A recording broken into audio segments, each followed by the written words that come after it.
अस्सलाम वालेकुम जी dear students, welcome once again. So आज हम बेटा स्टार्ट कर रहे हैं last two applications of nuclear radiations.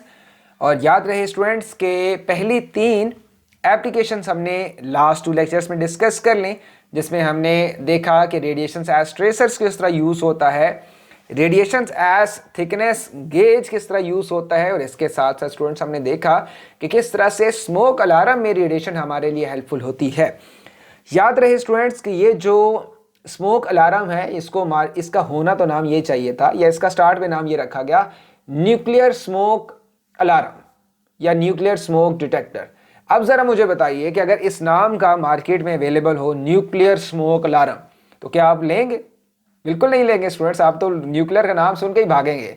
सो इन्होंने इसका नाम चेंज करके आयनाइजेशन स्मोक अलार्म रख दिया, या आयनाइज स्मोक अलार्म, इस किस्म का कुछ वर्ड यूज किया। न्यूक्लियर हटा के आयनाइजेशन का वर्ड यूज कर लिया। अब बात तो ठीक की, कॉन्सेप्ट तो ठीक हो गया, तो लिहाजा ये आपके स्कूल कॉलेजेस में बहुत ज़्यादा ये यूज़ होता है और हर क्लासरूम में लगा भी होता है। इसके साथ साथ स्टूडेंट्स, लेकिन आपको डरने की ज़रूरत नहीं, इतना ज़्यादा ये डेंजरस नहीं होता, ठीक है। तो ऐसा नहीं होता कि आपकी पूरी क्लास रेडिएशन से भर जाएगी, बिल्कुल ऐसा नहीं है। सो बेटा आज हम स्टार्ट कर रहे हैं अपना न्यू आर्टिकल जिसका नाम है स्टेरिलाइजेशन का।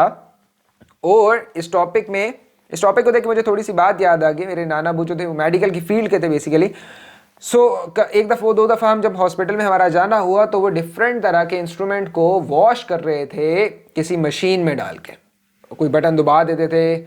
और वहाँ पे मैंने कुछ पूछा तो उन्होंने मुझे ये समझाया था कि रेडिएशन इसके ऊपर फॉल करवाई जाती हैं, क्योंकि कुछ बैक्टीरियाज ऐसे होते हैं जिनको किल करना पॉसिबल नहीं होता। सिंपल आप जो मेडिसिन या सिंपल आप स्पिरिट वगैरह यूज़ करते हो, तो उसके लिए आप बैक्टीरिया को किल करने के लिए प्रॉपर उन कटिंग मशीन्स को या छोटी छोटी कटर्स को साफ़ करने के लिए आप बेसिकली गैमा रेडिएशंस को उनके ऊपर फॉल करते हो, जिससे डिफरेंट तरह के बैक्टीरियाज की डेथ हो जाती है और आपके जो इंस्ट्रूमेंट होते हैं, खास तौर पर स्टूडेंट्स मेडिकल इंस्ट्रूमेंट, वो बिल्कुल क्लीन हो जाते हैं।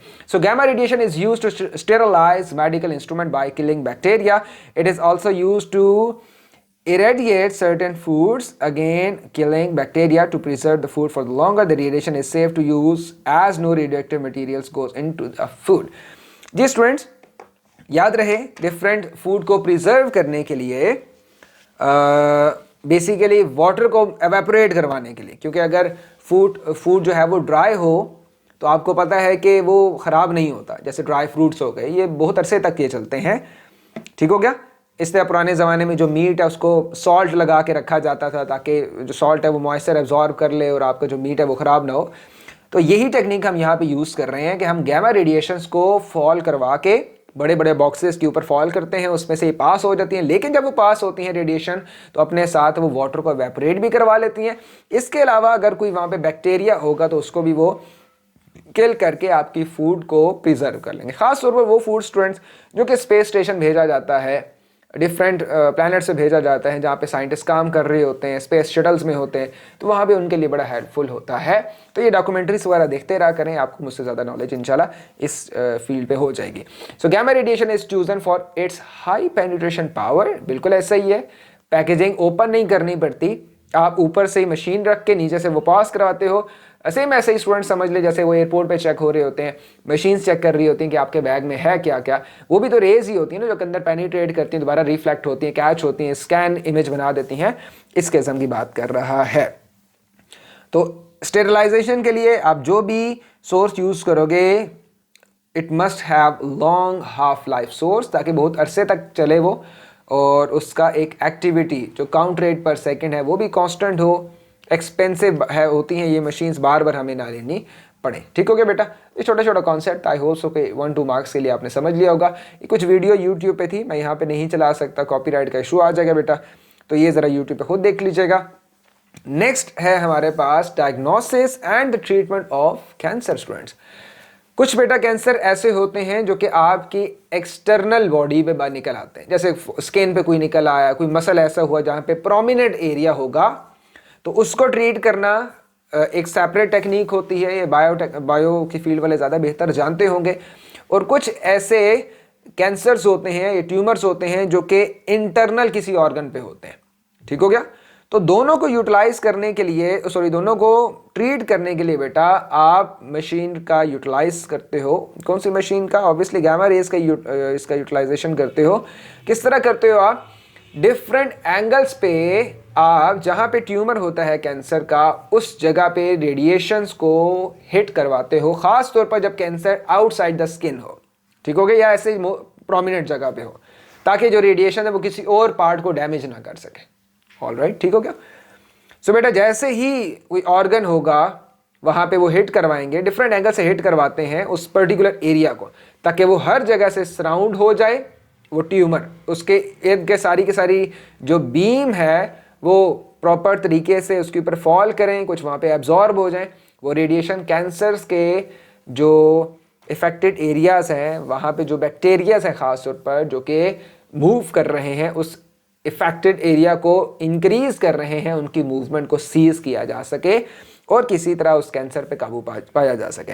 कुछ ऐसे बेटा होते हैं कैंसर्स के इशू जो कि इंटरनल बॉडी के किसी ऑर्गन में होते हैं, तो वहाँ पे कुछ जगह पे रेडिएशंस को हिट करवाना पॉसिबल नहीं होता, तो वहाँ पे हम ये भी यूज़ करते हैं, कोई कुछ रेडियो एक्टिव सीड्स यूज़ करते हैं, कुछ रेडियो एक्टिव बीड्स यूज़ करते हैं, छोटे दाने होते हैं, वो उस पर्टिकुलर एरिया तक इंजेक्ट करवा देते हैं, वहाँ पे उस डोज को इंसर्ट करवा के छोड़ दिया जाता है। ये जो डोज है ये उस इफेक्टेड एरिया पे पहुँचती है, बैक्टीरिया के खिलाफ लड़ती है और उस एरिया को आहिस्ता आहिस्ता क्योर करती है, या एटलीस्ट वो जो कैंसेरियस एरिया है उसके उस इफेक्टेड एरिया के जो इंक्रीज हो रहा है वो लगातार बढ़ता जा रहा है, डिफरेंट ऑर्गन्स और को भी डैमेज कर रहा है, उसको वो वहाँ पे कंट्रोल कर लेती है बेटा, ठीक हो गया। और अगर ज़रूरत पड़े तो फिर वहाँ पे रेडिएशंस भी किसी तरह हम हिट करवाते हैं, टारगेट करवा देते हैं।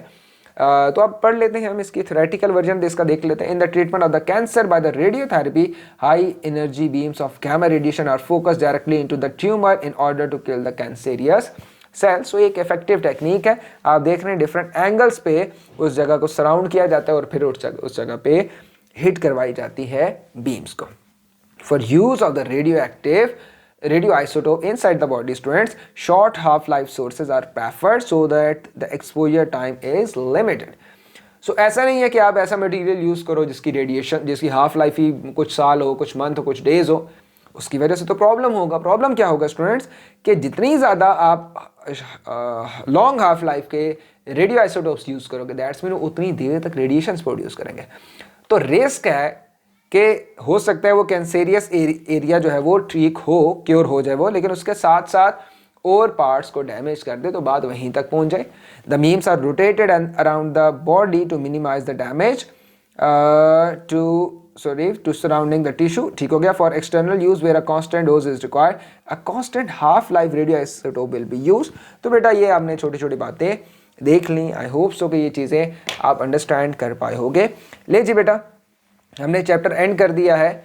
एक हाफ लाइफ की P2 की वर्कशीट मैंने पहले अपलोड कर दी है और एक कुछ इसकी जो P2 की वर्कशीट होगी वो मैं अब अपलोड कर दूंगा, जो कि हाफ लाइफ ही नहीं होगी, अदर टॉपिक्स की होगी। बेटा मेक श्योर कीजिएगा कि P4 खुद कर लें, ज़्यादा बेहतर है आपके लिए, मैं यहाँ पे करवाता रहूँ, उससे बेहतर है आप खुद ट्राई करें। अगर आपने कॉन्सेप्ट सारा समझा है अच्छी तरह, न्यूक्लियर फिजिक्स आपको एक एक चीज़ समझ में आ गई है, तो P4 ट्राई करना मुश्किल नहीं होता। P2 में इसलिए ज़्यादा फोकस कर देता हूँ, इसके लिए आपको मार्किंग स्कीम में प्रॉपर सोल्यूशन ही गिवन होता।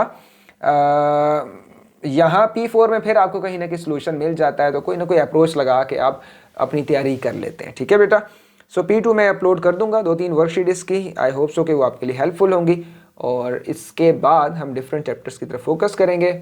लेकिन इसके साथ साथ जस्ट बिकॉज के IG3 के एग्ज़ाम्स होने लगे हैं, तो हम कोशिश करेंगे इस चैप्टर के बाद के पास्ट पेपर हम जितने ज़्यादा सॉल्व करके अपलोड कर सकें, ताकि आप सबके लिए बेनिफिशियल हो। सो बेटा मिलते हैं इंशाल्लाह नेक्स्ट लेक्चर में। आई होप सो कि आपके लिए एक बेनिफिशियल रहा होगा ये पूरा चैप्टर। थोड़ा सा लॉन्ग चैप्टर, थोड़ा सा डेप्थ नॉलेज की भी थी, जितनी समझ आ जाए वेल एंड गुड, जो ना समझ आए उसको समझने की कोशिश किया करें, नहीं तो टू द पॉइंट भी रह लिया करें, तो इसमें भी कोई हर्ज नहीं। तो थैंक यू सो मच, अल्लाह हाफिज़, टेक केयर।